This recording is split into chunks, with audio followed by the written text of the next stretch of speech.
चला बियाह भी तय हो गया। बात तो सही है। जूली के इंडिया जाएगा सब तैयारी। हाँ जूली ला जूली तो आ गई। हाँ। जूली बिटिया जी पापा। तनी यार आवा ना बिटिया, तू इंडिया जाए का तैयारी करा।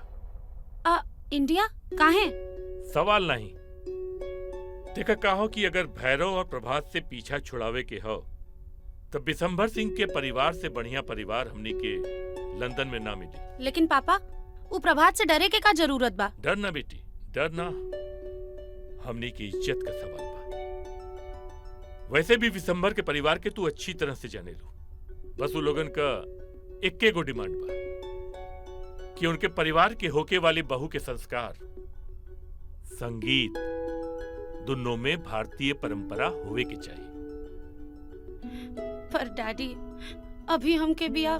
तोहार बाबूजी सही कहता नहीं बेटी, उ राक्षस के पीछा छुड़ावे बदे बाबूजी के बात मान ला।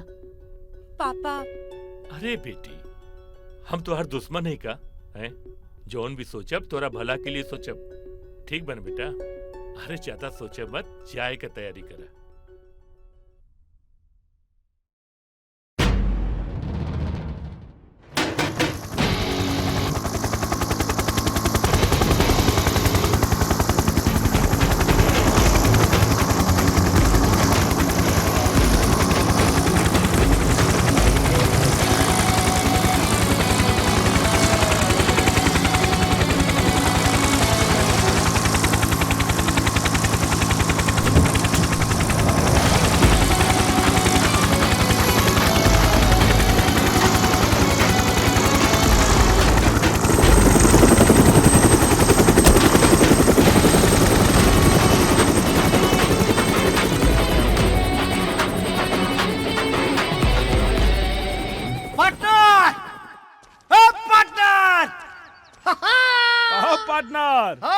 कैसन चिल्लाता रहा? खेत में भैंसा घुसल बा का? अरे महाराज भैंसा वैसा ना घुसल हो। अरे गांव में लंदन वाली लड़की आ गई बिया। अरे हाँ, दिन में सपना देखल उल्लू अच्छा। के काम हो, आदमी के ना। तहरी आँख से ना देखनिया, अपनी आँख से देख क्या बतानी। भुवर भुवर बार और गोर बदन, अब बदन पे काम का पड़ा। गांव में बवाल मचल हो महाराज। अरे तो का बोलत? अरे तोरा समझ में आवता? अरे महाराज हमारा समझ में खूब आवता, तोहरा समझ में नहीं क्या आवत। अरे मर्दे, बाबू साहब का भतीजी जमन लंदन वाली बिया गांव में आ गई बिया और गांव जवार में हंगामा मचल हो महाराज। तोहरा विश्वास नहीं की हो तो चल के देख लो। कहाँ रे? अरे रबड़िया की ब्यूटी पार्लरवा में।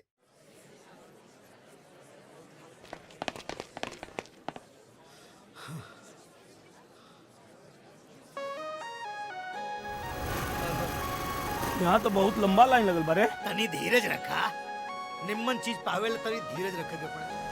हाँ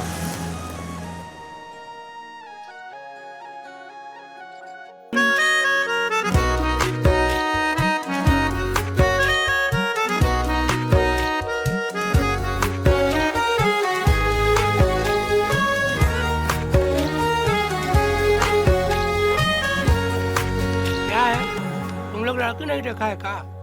अरे देसी के विदेशी कहता रे। अरे यार पता न कैसे बदल गई, समझ में नहीं खे आवत। एकदम भगचोनहर है। कहा न रहूं।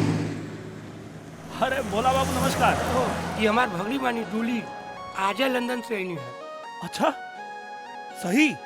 हाँ, इनकरा के गाना सिखाओगे बा। अब तो से अच्छा के सिखाई। अच्छा तब एक काम करी, इनकरा के आज लेके हमरे प्रोग्राम में आई, हमरो के तो पता चले ई गाना सीखे लायक बाड़ी की ना। अच्छा तू हुआ के? ओहो, ये हम जस्टिन बीबर हुए। उ चड्डी दिखा के पैसा कमाला और हमनी के प्रोग्राम दिखा के। फिर तो देखे के पड़ी कितना दम बाई जस्टिन बीबर में। हाँ? बोला बाबू, आज इनकरा के प्रोग्राम में लेके आई, आखिर इनकरो पता चले कि चाहिए ना देसी विदेशी में का अंतर होला। हाँ सही बात है। ठीक बा। ओके पार्टनर, हाँ पंडित जी की बात सही हुई का रे? तुमने हम दोस्ती हैं। पंडित जी बताओ हमें, पंडित जी से जाकर पूछा। बक्चो नरे हवे तू। अरे का ओहो,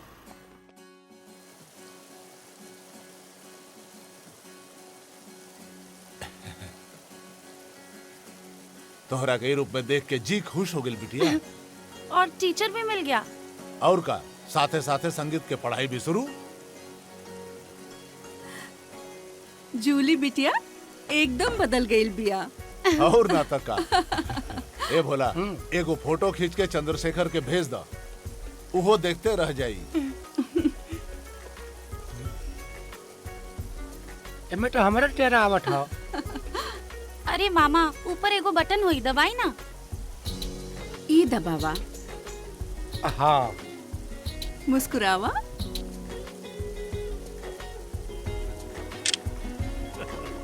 एक बात हम कह देता आ रउआ सुन ली, हमरा तो बियाह एकदम देसी चाहिए।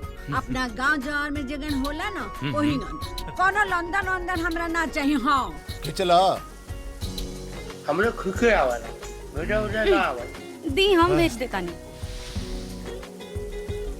पानी पी। एक मिनट, ये देखिए, बियाहे का बात करत रहनी और गाँव से बिटिया का फोटो आ गई। भैया ये देखिए,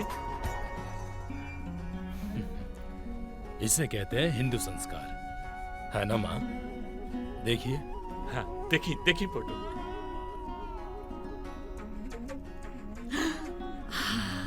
अरे ई तो बड़ा नु निमन लड़की बिया।